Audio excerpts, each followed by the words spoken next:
Sekarang Profesor Rocky Gerung. Makin susah diundang sekarang. Andre pernah nggak mengalami peristiwa mendebarkan di zaman Orde Baru? Jadi orang itu, dia ingat apa yang dia alami secara real. Tapi kalau saya ceritakan sesuatu yang tidak kamu alami, kamu hanya bisa bayangkan. Setiap minggu, saya di LBH dulu, penasehat politik Buyung Nasution.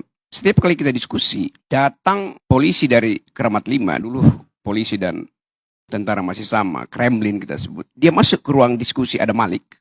Dia naik di atas meja, dan dia bilang, demi undang-undang saya bubarkan diskusi ini. Orde Baru pakai demi undang-undang. Dia sah bubarin itu. Undang-undangnya subversif memang. Tapi dia pakai undang-undang. Kalau sekarang, rektornya ditelepon, jangan terima Rocky Gerung untuk diskusi itu. Anda lihat. Jadi kalau Anda bilang, Jokowi merawat demokrasi, Jokowi tiba ketika Indonesia udah demokratis, Saudara Andre.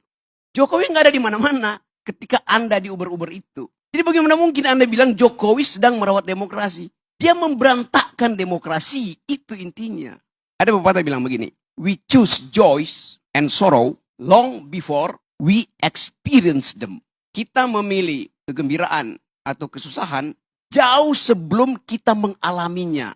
Kalimat itu, Anda tahu kalimat itu siapa yang ucapkan? Yang ucapkan itu adalah Gibran, yang nama depannya Kahlil. Jadi bagi Kahlil Gibran, pikiran itu udah memilih lebih dahulu sebelum dia mengalaminya. Jokowi di pikirannya sudah memilih jadi otoriter sebelum dia mengalaminya. Sebelum dia menjalankannya. Itu yang namanya authoritarian personality. Ide untuk memperpanjang masa jabatan itu adalah authoritarian personality. Ide untuk menambah masa jabatan itu adalah ide authoritarian personality. Ide untuk menjadikan Gibran calon wakil presiden itu adalah authoritarian personality. Dia udah memilih sebelum dia lakukan bahkan. Begitu cara melihat otoritarianisme, Saudara Andre. Jadi, kalau Anda sebut-sebut dari awal bahwa, ya ini, ya Jokowi ya demokratis. Loh otaknya itu dari awal otoritarian. Itu dasarnya. Hitler menyembunyikan kebengisannya sebelum jadi pemimpin. Hitler dipilih secara demokratis. Itu pentingnya belajar sejarah, Saudara Andre itu. Pengetahuan Anda kurang sekali soal demokrasi itu. Ya, saya mau terangkan itu. Jadi, hentikan segala macam cawek-cawekmu itu. Akan kelihatan Anda dungu kelihatannya tuh. Serius saya katakan itu. Ini akan pengaruhi. Kalau Anda masih begini terus, saya kampanye di wilayah Anda di Padang itu. Jangan pilih Andre. Karena dia tidak setajam pikiran Sultan Syahrir. Tidak setajam pikiran Natsir. Tidak setajam pikiran Buya Hamka. Itu masalahnya. Saya lanjut sedikit. Ya, tapi you nggak ngerti itu isi demokrasi itu. Itu soalnya. Memang Indonesia nggak ada dinasti. Karena semuanya dipilih. Oh iya, dinasti itu darahnya biru.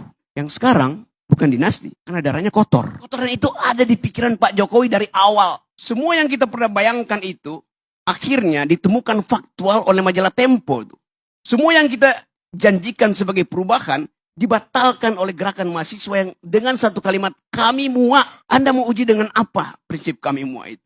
Jadi ini bagian di mana bangsa ini, kalau kita sebut apa sebetulnya yang terjadi, this is the beginning of the end. Awal dari berakhirnya. Tapi Anda katakan Jokowi masih elektabilitasnya tinggi, Jokowi masih likability-nya 80%.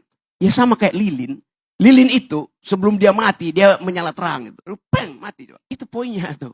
Jadi saya bukan mau uji, saya mau beritahu bahwa kalau kita sembunyikan soal-soal yang tadi ethics itu, kita masuk dalam tukar tambah.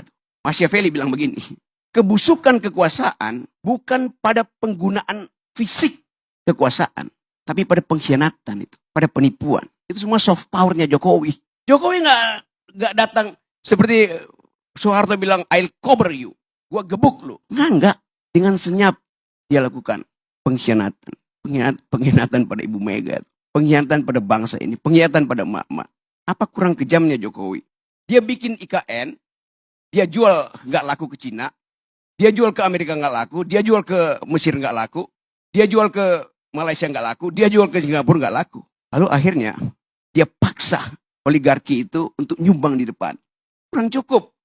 Dia suruh APBN pindahkan 20, 30, 40% ke IKN. Pada saat yang sama, seorang pria berkeluarga di Kupang, tempat Parera, 2 hari lalu, merobek perutnya karena nggak bisa beli beras. Pengisan siapa dengan Pak Harto? Tidak pernah ada di zaman Soeharto orang bunuh diri karena nggak bisa makan. Padahal orang ini setiap bulan di Kupang itu nunggu di pintu gerbang desa untuk dapat BLT. Dan itu ilmunya Jokowi. Membujuk orang supaya tidak produktif, supaya tidak pinter. Bagian besar mereka yang nunggu BLT itu adalah pemilih yang tidak tamat kelas 7. Bagaimana mungkin kita bicara hal-hal yang normatif, etik, pada pemilih yang 80% dari pemilih Indonesia itu tidak tamat kelas 7, artinya tidak tamat SMP. Mereka menunggu serangan fajar, mereka menunggu BLT. Itu bengis namanya. Zaman Pak Harto kurang ajar. Dia suruh konglomerat eksploitasi sumber daya. Berapa persen yang balik ke negara? 35%. Zaman SBY berapa persennya balik ke negara? 27%. Zaman Jokowi berapa persennya balik ke negara? 6%. Itu bengis namanya tuh. Hak saya untuk dapat keadilan. Hak mak-mak untuk dapat nutrisi. Supaya anak-anaknya punya masa depan. Tidak mengalami stunting. Dibatalkan oleh Jokowi. Melalui proyek-proyek infrastruktur yang gak ada gunanya tuh. Tadi saya baca di koran. Gubernur DKI bilang begini. ASN, kalau Anda malas, saya kirim ke IKN. Jadi IKN itu tempat pembuangan. Tempat penghukuman. Jadi Anda bayangkan seluruh literasi, narasi dari rejim Jokowi itu buruk. Minus bahkan. Tidak mengajarkan impian.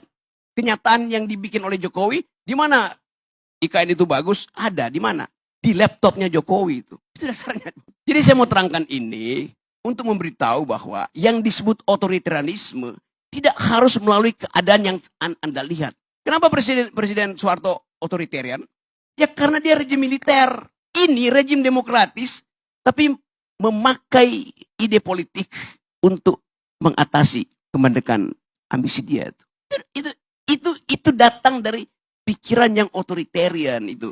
Saya ingin beri semacam gambaran bahwa perubahan politik dalam keadaan semacam ini, di dalam keadaan ada pembusukan institusi, political decaying, harus kita bayangkan juga terjadi di luar sistem elektoral.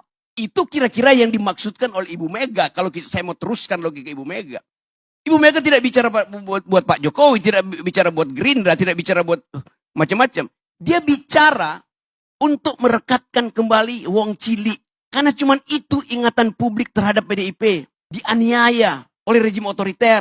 Sekarang, Wong Cilik nggak bisa bayangkan otoritarisme itu lagi. Karena Wong Cilik nunggu BLT-nya Jokowi. Itu soalnya. Jadi Ibu Mega recovering our past history untuk menerangkan bahwa ada jenis otoritarian mirip Orde Baru yang bahkan lebih berbahaya. Karena dia menyelundup secara hegemoni, secara sublim ke dalam benak rakyat Indonesia, benak Wong Cilik yang ditipu selama 9 tahun.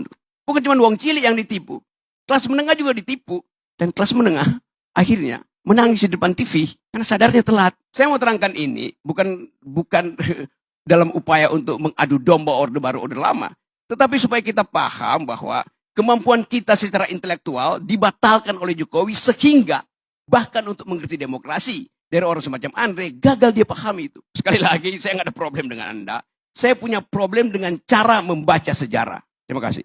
Saya memang Bang Rocky ya tidak setajam Muhammad Nasir, Muhammad Yamin, Buya Hamka yang abang sebutkan tokoh-tokoh besar Sumatera Barat. Betul. Tapi bang, saya pertanggungjawabkan jabatan saya sebagai anggota DPR. Gak bisa begitu. Sebentar bang. Standar kita adalah Nasir, Hatta, Syahrir. Kalau dari bawah itu Bang. Anda pergi dari Sebentar. demokrasi.